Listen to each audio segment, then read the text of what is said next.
I want to talk about closing the bones. I think it's really important for women to learn about this knowledge because it's something we have lost and that belongs to every culture, and that is very, very needed at this time to support people through not just birth but any challenge and transition in life. Originally, the closing the bone is a postpartum healing ritual that is designed to support women during the postpartum.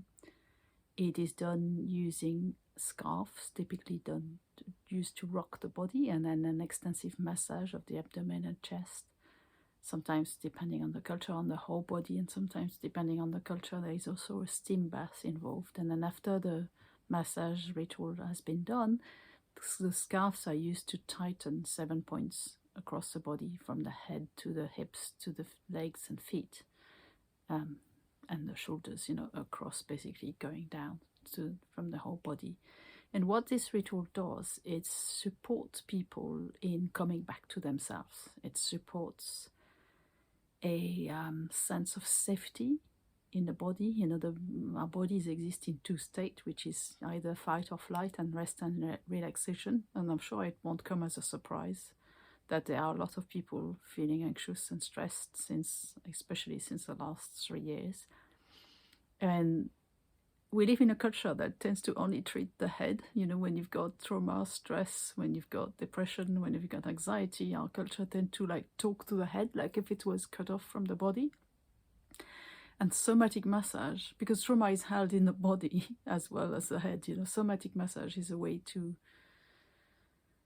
make people go into a state of calm and rest and safety and relaxation. And having done this massage to hundreds of women for the last 10 years, I have found that, as I said, it's not just useful for the postpartum, it's useful through any of the whole reproductive cycle. So it's useful through puberty, it's useful through conception or prior to conception, it's useful even during pregnancy. It's useful, obviously, after birth, which is what the main thing it was designed for. And it's useful through loss, so whether it's pregnancy loss or any other loss that happened in people's life. It's useful for trauma, whether it's birth trauma or any other trauma.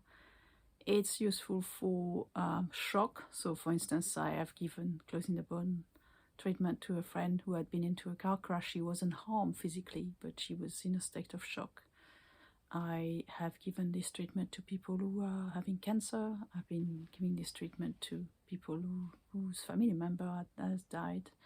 Giving this treatment to people to heal from trauma that has got sexual origin trauma. And the range of what it can support with is really, really broad. And what I found fascinating is that since I originally learned the massage from both the Ecuador and Mexican tradition, I have learned that it exists in every continent. And the most recent discovery I did this year was finding that it used to exist in France, which is a country where I'm from. And that was very powerful for me to discover that through a doula who's done historical research on the topic. If you'd like to learn more, I have written many blog posts about the subject. There's also a video both on my YouTube channel and on this Instagram channel that has been showing, because they say, a picture speaks 1,000 words. There's a video showing you what the whole ritual looks like. And if this is something you feel you'd like to learn to offer to your community, I have two ways that I teach this. One is that I have an online course which is always available, which teaches the rocking and the wrapping part of the ritual without the massage, but also has a whole module on teaching how to create ceremony, which is a really important part of the ritual. And I am offering a rare chance to learn face-to-face with me on the 4th and 5th of November next month near Cambridge, and you can find that the information to that in the link tree in my bio, or you're very welcome to comment, to ask me a question, or to send me a private message if you have any question.